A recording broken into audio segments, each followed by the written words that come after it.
எதிர்வரும் பொங்கல் பண்டிகையின் போது தமிழகத்தின் பாரம்பரிய விளையாட்டான ஜல்லிக்கட்டை நடத்த தேவையான நடவடிக்கைகளை எடுக்குமாறு மத்திய அரசுக்கு தமிழக அரசியல் கட்சித் தலைவர்கள் வலியுறுத்தியுள்ளனர். என்னை பொறுத்த வரைக்கும் நாடாளுமன்றத்தில் நிறைவேற்றுங்கிறது ஒரு கட்டம். ஆனால் உச்சநீதிமன்றத்தில் மத்திய அரசு தானாக முன்வந்து நாடாளுமன்றத்தை நிறைவேற்ற போகிறோம் அப்படின்னு அஃபிடவிட்டை தாக்கல் பண்ணால் நிச்சயமாக இதுக்கு ஜல்லிக்கட்டுக்குரிய அனுமதி கிடைக்குங்கிற நம்பிக்கை எல்லாரும் எதிர்பார்த்துட்டு இருக்கிறாங்க. ஏன்னா பாரம்பரியம் நடக்கக்கூடிய விழா என்பது, அந்த போட்டி என்பது அதுக்கு தடை வைத்து சரியானதல்ல. உடனடி பல்வேறு விஷயங்களில் மாநில அரசு உச்சநீதிமன்றத்தில் மேல்முறையீடு செய்வது போல இதற்கு மேல்முறையீடு செய்ய நடவடிக்கை எடுக்கின்றது எங்களுடைய கட்சியுடைய கருத்து.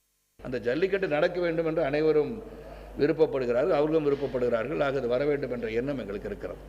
அது எந்த ஒரு அரசியலும் இல்லை என்பது மற்றொரு கருத்து. இந்த 40 பாராளுமன்ற உறுப்பினர்களும் ஒன்று சேர்ந்து இந்த குளிர்காட்ட கூட்டத்தொடருக்குள் வலியுறுத்தி மத்திய அரசு செவிசாய்க்கும்படி செய்தால் அதுவே மிகப்பெரிய வெற்றியாக அமையும் என்று என்னுடைய கருத்து.